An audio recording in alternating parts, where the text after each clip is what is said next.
18 ദിവസത്തെ ഇടവേളയ്ക്ക് ശേഷം നിയമസഭ ഇന്ന് വീണ്ടും ചേരുന്നു. കലുഷിതമായ രാഷ്ട്രീയ സാഹചര്യത്തിൽ സഭാ സമ്മേളനം പ്രക്ഷുബ്ധമായേക്കും. അതേസമയം നേറ്റിവിറ്റി കാർഡ് സംബന്ധിച്ച ബിൽ ഉൾപ്പെടെ ഈ സഭാ സമ്മേളനത്തിന്റെ പരിഗണനയ്ക്ക് വരും. സഭാ നടപടികൾ സ്തംഭിപ്പിച്ചുകൊണ്ടുള്ള പ്രതിഷേധം തുടരുവാനാണ് പ്രതിപക്ഷത്തിന്റെ നീക്കം.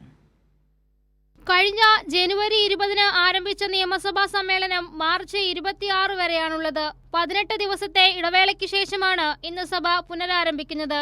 ശബരിമല ഉൾപ്പെടെയുള്ള വിഷയങ്ങൾ ഉയർത്തി സഭാ നടപടികൾ അലങ്കോലപ്പെടുത്തുന്ന നിലപാടാണ് പ്രതിപക്ഷം സ്വീകരിച്ചത്.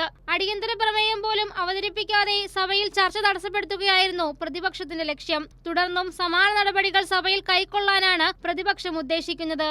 ആരോഗ്യവകുപ്പിനും ആരോഗ്യമന്ത്രിക്കുമെതിരായ പ്രതിഷേധങ്ങൾ സഭയ്ക്ക് അകത്തേക്ക് കൂടി വ്യാപിപ്പിക്കാനും സാധ്യതയുണ്ട്. അതേസമയം സംസ്ഥാനത്തെ ഔദ്യോഗിക ആവശ്യങ്ങൾക്കുള്ള ആധികാരിക രേഖയായി ഉപയോഗിക്കാവുന്ന നേറ്റിവിറ്റി കാർഡ് സംബന്ധിച്ച ബില്ല് സമ്മേളനത്തിൽ നിയമസഭയുടെ പരിഗണനയ്ക്കെത്തും. ബില്ല് അവതരിപ്പിച്ചതിന് പിന്നാലെ സബ്ജക്ട് കമ്മിറ്റി പരിശോധിച്ച് തിരികെ സഭയിൽ അവതരിപ്പിച്ച് അതിവേഗത്തിൽ പാസാക്കാനാണ് നീക്കം.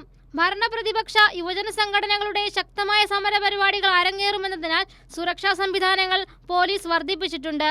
തെരഞ്ഞെടുപ്പ് പ്രചാരണാർത്ഥമുള്ള പുതുയുഗയാത്രയിൽ പങ്കെടുക്കുന്നതിനാൽ പ്രതിപക്ഷ നേതാവ് വി.ഡി. സതീശൻ നിയമസഭയിൽ എത്തിയേക്കുകയില്ല. കൈരളി ന്യൂസ്, തിരുവനന്തപുരം.